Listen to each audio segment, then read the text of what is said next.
I am Dr. Bill Farley. I'm a professor, an associate professor at Southern Connecticut State University, and I teach in the anthropology department, primarily archaeology classes. And in particular, I'm the graduate coordinator of our new Masters in Archaeology and Cultural Resource Management program. Yeah. And this archaeological dig, can you tell me a little bit about it? Yeah, this is our 7th year doing our archaeological field school at the Henry Whitfield State Museum, which is as the name suggests, it's a class, a college class for credit. And this year, for the first time, it's a mixture of undergraduates and graduate students learning everything you need to know to work on an archaeological excavation. So we're working on a site that is obviously very famous, the oldest house in Connecticut, built in 1639, really famous for that colonial history going back to 1639, but also we know has a much deeper indigenous history, a Quinnipiac history that goes back at least several thousand years longer than that. So we're really trying to explore that whole deeper history of the site, going back as long as we can, really.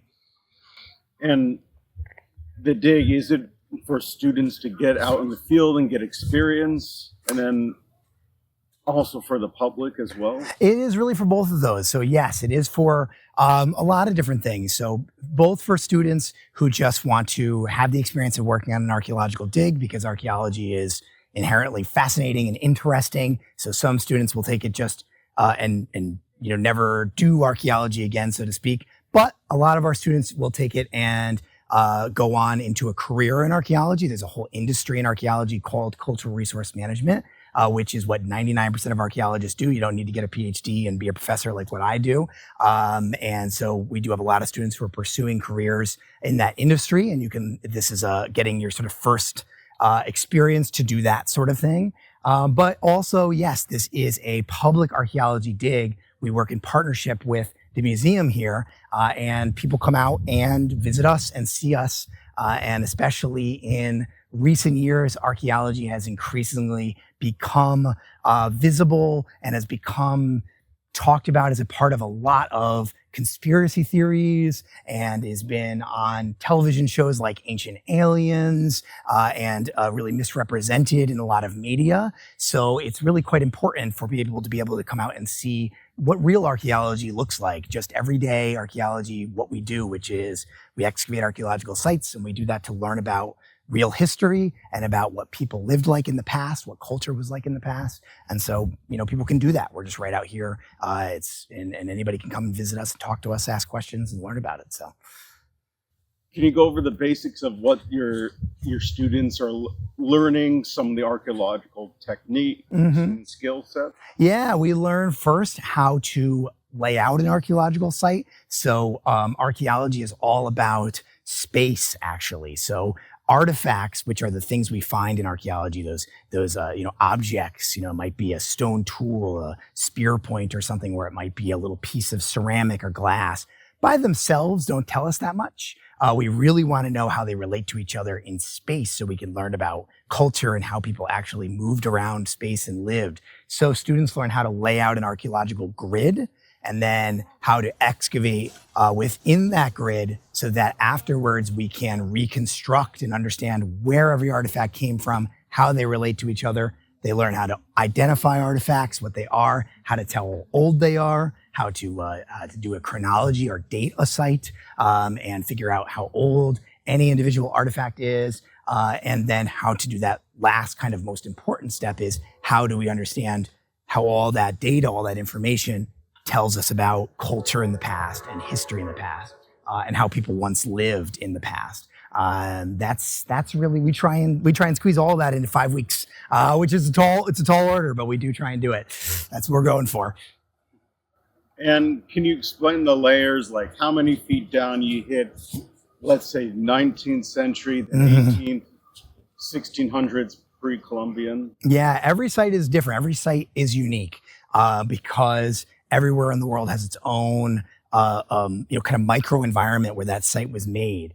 But here in particular, we do have a nice we call it a stratigraphy, and it's in good shape. So as soon as you start digging here, you pretty quickly start moving backwards through time, kind of upside down as it should work. So very quickly we use metric, like all good scientists, but pretty quickly below the surface, just a couple of inches below the surface, or maybe 5 to 10 centimeters, we'll go right into the 1800s, and then just maybe I'm going to do.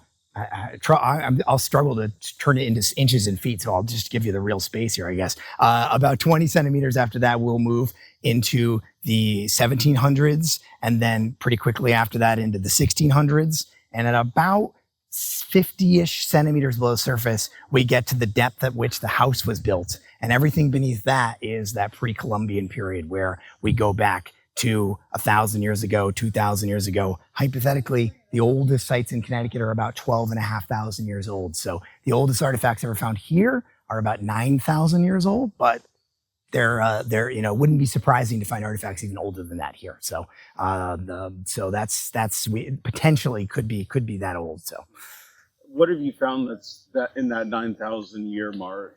So we've never found archaeologically in what we call in context. The oldest artifacts we've found are around two-ish to 3,000 years old. But on the property, old curators back in like the 1960s happened to collect some stone tools, projectile points, spear points, basically, that we know based on their style, having been found thousands of times at other sites and radiocarbon dated over and over and over again, date to that time period of around 8,000 to 9,000 years old. We call the early archaic, and those.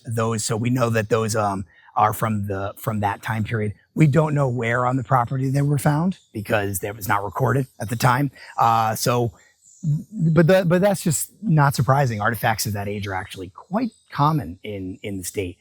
There are people, you can find them kind of on the ground while you're walking through the woods sometimes. People have just lived here in great numbers for a very long time. It's just been indigenous people have just inhabited this landscape for a very long time and continue to do so to today. So. And what are some of the stuff you are finding on your dig this year? This year, we still are, as always, finding thousands of artifacts from the colonial period, especially from the 1700s and the 1800s, which is the highest density part of the site. That's when you're in the industrial era, when lots of products are being produced in Europe and being imported here to Connecticut and making their way onto the site. And that's always there's just the most stuff happening here on the site. But we also are finding artifacts from the 17th century. Not as many yet because we actually haven't quite gotten that deep yet, but we probably will in the next week or two start to hit those. And we are targeting again some of those earlier pre-colonial elements of the site. So we've found some artifacts from that late woodland period, that 1,000 to 2,000 year old element of the site too this summer. And what type of artifacts were you finding? Oh, from that like woodland period site well, what you were finding recently. So it really so much depends on which time period you're talking about. So again, in those colonial period sites, kind of everything. So we get ceramics, every kind of ceramic you can imagine. Ceramics are used for everything. So tablewares that people would be eating off of, but also the kinds of ceramics that people stored food in, glasswares, lighting fixtures, things, lots of things associated with clothing, pins and buttons and straight pins and clasps and stuff like that. So we think this yard out here, people were probably using to perhaps repair and maybe even make clothing sometimes. So all sorts of artifacts associated with that. Lots of artifacts associated with the house itself, nails and construction materials from the house. The house was continually worked on for the whole hundreds of years of its existence. So we had lots of stuff from that. And then when we do get into those, and then food for the whole thousands of years, the most common artifact we find is stuff related to food. So animal bones and shell, especially bivalves, oysters and quahogs and things like that. We are very close to the shoreline here. People are using those resources for all of time here, not surprisingly, maybe, but we can absolutely see that everywhere is there, that they have had that huge impact on life here for thousands of years. And what were they using those shells for? Well, certainly number one was for diet. So just people, that's probably just the most important aspect of diet throughout all of time. People are eating bivalves as just the main source of calories, I think, over all those thousands of years. But we know probably for other things as well. So those shells can be broken up. One example we know is in the early, when they were building the house, the mortar that they used to actually bind the stones of the house together, they used some oyster and quahog shells. They broke up and used as a binding agent, as a kind of grit temper inside the mortar, the kind of cement that held the stones together. So people were being very creative about ways to use all the resources they had. So things like that as well. So pretty much using everything they could. Do you have a memorable find so far in the Do you mean sort of this year or all of time? I know. Let's start with this year, and then you can go favorite all the time. Oh my goodness. I'm thinking about this year. I think this year, maybe my favorite, and it's a little bit building on a theme. You know what? This can kind of go both ways. I think my favorite kind of artifact that we find at the site, so this is kind of answering both at the same time, we get a fair amount of artifacts associated with children in the colonial period. So we found several this year. So we have a really nice collection starting to build of artifacts, toys. So we found quite a few marbles made of either clay or stone, which were probably imported from Europe, actually, even though they could have been made locally. Toy soldiers, especially from the early 19th century, some made of like flattened tin, but other ones made of clay. We've had dolls from the 19th and the 18th century, usually made of ceramic or porcelain.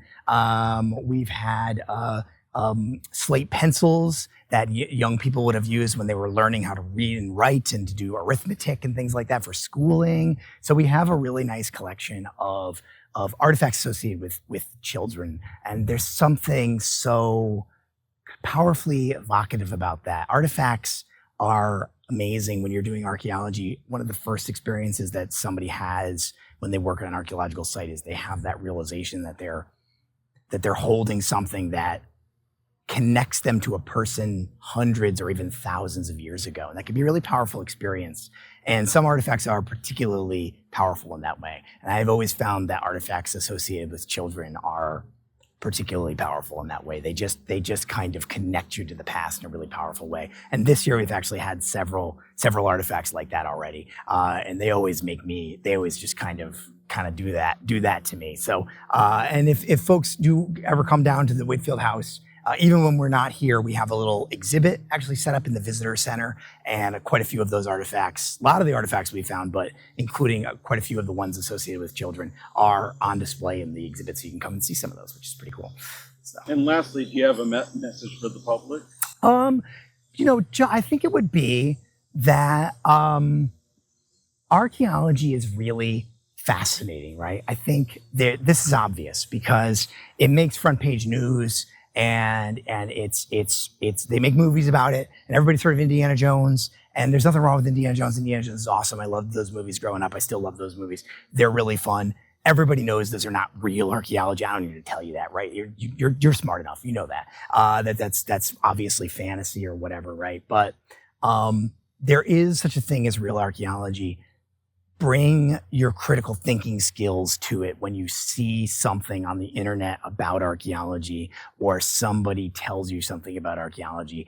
Use that sniff test that you've developed for everything else in the world, because people use archaeology as a tool for ill intentions, I would say, and learning about real archaeology in your own community, in your own backyard, can be a really powerful tool for developing those skills to know when somebody's using it for those ill intents. I guess that's my bit of advice. I guess that's the one of those real world values, beyond just the fact that this is fascinating stuff that people want to learn about. And that's totally a good enough reason all on its own as well.